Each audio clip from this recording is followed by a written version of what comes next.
Aujourd'hui, je m'en vais vous raconter une petite histoire. Une histoire qui a essentiellement pour but de vous faire comprendre une notion déterminante, capitale, mais alors super importante de la vie, afin que vous puissiez changer radicalement de mentalité sur une thématique que nous ne présentons plus, la réussite. Alors, je vous exhorte à rester dans cette vidéo jusqu'à son terme, car elle risque bien changer drastiquement votre perspective du sens de la vie et de la réussite et vous aider à être davantage pertinent dans tout ce que vous décidez d'entreprendre. Alors je rappelle que je suis Maël Toudji pour ceux qui sont nouveaux et j'aborde sur la chaîne des thématiques variées, notamment sur l'actualité courante, l'histoire, mais également des astuces de développement de soi qui vous aideront à vivre plus épanoui entre autres. Alors avant toute chose, je pense qu'il est fondamental de définir la notion de réussite. Alors c'est quoi la réussite? La réussite est avant tout un accomplissement.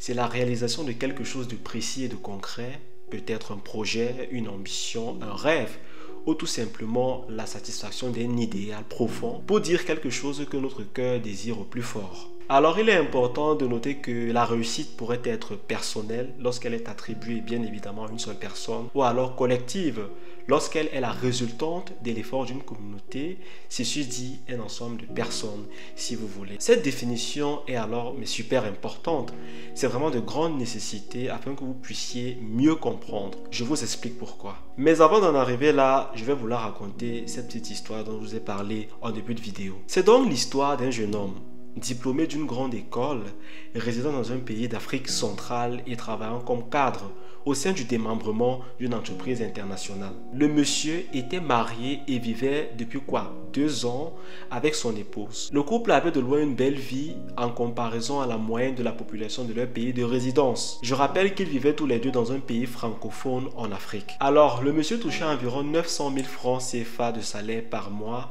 avec tous les avantages que cela implique que de bosser pour le compte d'une entreprise internationale. J'entends donc par là véhicule de fonction, couverture sanitaire, cotisation, sécurité sociale, bref, vraiment tout ce que vous pouvez imaginer dans un contexte pareil. Sa femme et lui résidaient dans un appartement haut standing dans un quartier très chic de la ville. C'était une capitale, le confort total, le confort assuré. Alors cela faisait donc 3 ans et demi maintenant que le jeune monsieur travaillait au sein de cette entreprise. Et au bout de 2 ans, le monsieur a commencé à nourrir un désir, une volonté qu'il avait tant bien que mal essayé de contenir en lui jusqu'à ce qu'elle était devenue aussi forte et profonde qu'elle était aussi devenue en permanence l'objet de toutes ses songes. Et là, vous vous demandez donc bien évidemment de quoi il s'agissait, n'est-ce pas? Figurez-vous que le monsieur rêvait tout grand. Il rêvait d'accomplir bien plus que tout ce qu'il avait déjà réalisé jusque-là, car pour lui, il estimait qu'il était capable de bien plus que de cela. Le jeune cadre donc disposait alors de 3 choses fondamentales qui manquent cruellement à nombre d'entre nous dans la quête du bonheur et de la réussite. Le désir profond, la confiance en soi et la foi inébranlable en ces 2 premières choses que j'ai citées. Et voilà donc le trio indispensable de la quête vers l'accomplissement de soi. Quel était donc le rêve de ce monsieur? Étant donné que le monsieur travaillait dans une succursale d'une entreprise internationale, c'est comme ça qu'on appelle cela, c'est-à-dire une branche régionale de l'entreprise, il souhaitait donc intégrer le siège. Le monsieur en question souhaitait intégrer les quartiers généraux de l'entreprise basée à New York aux États-Unis. Cependant, afin de pouvoir réaliser son idéal, des conditions préalables étaient fixées. Lesquelles? Le monsieur en question donc devait intégrer l'une des plus grandes écoles de business au monde, à savoir Harvard, et y suivre un cursus de 2 ans environ pour être éligible à postuler pour le poste qu'il convoitait dans cette institution internationale. Une autre condition bien plus ahurissante était de mise. Il devait donc démissionner de son poste actuel de cadre, ce qui signifiait de renoncer à tous ces avantages dont il jouissait, entre autres voitures de luxe, appartements huppés, belle vie et salaire gagarisant, pour engager un plongeon total dans l'inconnu. Par contre, parce qu'il est bien important de le souligner, le jeune cadre savait bien ce qu'il attendait une fois aux États-Unis, et là-bas il devait vivre dans un appartement bien en dessous de celui dans lequel son épouse et lui vivaient en Afrique. Et il devait donc par ailleurs accepter une vie financièrement largement en deçà, trouver un poste mineur dans une institution sur place juste pour lui permettre de vivre convenablement et de financer son cursus à la Harvard School. Et puis maintenant, on en vient à la partie la plus sensible de notre histoire, qui est vraie, je le rappelle. Puisque le monsieur était marié, il a dû donc en parler à sa femme de son projet. Mais également, il en a fait de même à son cercle proche et à sa famille. Sa femme, qui au départ s'est montrée sceptique et douteuse du projet, mais surtout apeurée quant au fait de l'inconnu, a bien fini par se souvenir de ce que son mari avait réussi, à ce qu'il avait accompli, dans sa vie et de son esprit de combattant et d'homme déterminé. Elle finit donc, après nombre d'hésitations et de réserves, par accorder à son mari le bénéfice du doute et finalement à valider sa décision et s'engagea à lui apporter tout le soutien et la force dont il aurait besoin pour atteindre son objectif. Je précise également à cet effet que sa femme était son amour de jeunesse, celle-là qui avait contribué en quelque sorte à le bâtir et à en faire l'homme accompli qu'il était devenu. Il aimait donc profondément son épouse et avait besoin de son accord afin que le projet soit lancé. Le couple avait également un enfant. A contrario, quand le monsieur en a parlé de son projet à sa famille, ses frères, ses parents, et ainsi de suite, tout le monde l'a traité de fou. Je vous dis que le monsieur a essuyé une désapprobation totale de la part de la famille qui disait vouloir le protéger. Pour sa famille, sa vie était assez confortable comme ça pour qu'il tente une folie pareille. Parce que pour eux, ce n'était rien d'autre que de la folie pure, voire un caprice insensé que de nourrir ces aspirations-là. Et malgré tout, le monsieur se lança, essentiellement porté par le trio infaillible, le désir profond, la confiance en soi et la foi inébranlable, ajouté bien évidemment au soutien de sa partenaire de vie. 2 ans plus tard, le monsieur obtient son diplôme à la Harvard School, postule et obtient le poste. Il signe également par la même occasion un brillant CDI avec plusieurs options. Il finit donc par toucher la somme astronomique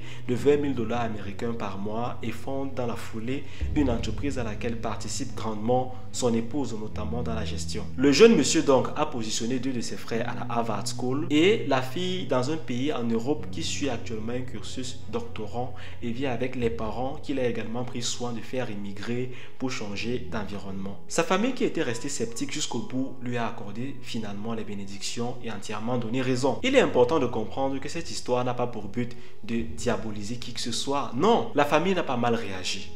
Loin de là, ils n'ont fait que leur rôle, ce à quoi sont destinés plus généralement les proches dans les familles. Protéger leurs fils, protéger leurs frères. Et c'est justement là où se trouve le piège. Il n'est pas question de ne pas écouter ses proches, non, pas du tout. D'être suffisamment mature, d'être au clair avec soi-même et ce que l'on veut réellement afin de prendre la bonne décision de sa vie. Qu'est-ce que cette histoire donc vous enseigne? Toute réussite a un prix à payer. Vous ne pouvez simplement pas désirer la réussite sans en être prêt à en payer le prix. Non. Si vous n'êtes pas prêt à consentir les sacrifices qu'exige votre souhait d'accomplissement, alors cela signifie tout simplement 2 choses. Soit vous ne désirez pas vraiment ce que vous voulez, c'est-à-dire que le désir profond est absent en vous, aucune flamme qui brûle dans votre cœur et qui vous empêche de dormir la nuit, soit alors vous n'êtes tout simplement pas prêt à obtenir ce à quoi vous aspirez. C'est aussi simple que cela. La réussite exige une reprogrammation complète de votre vision, de comment vous entendez et voyez les choses.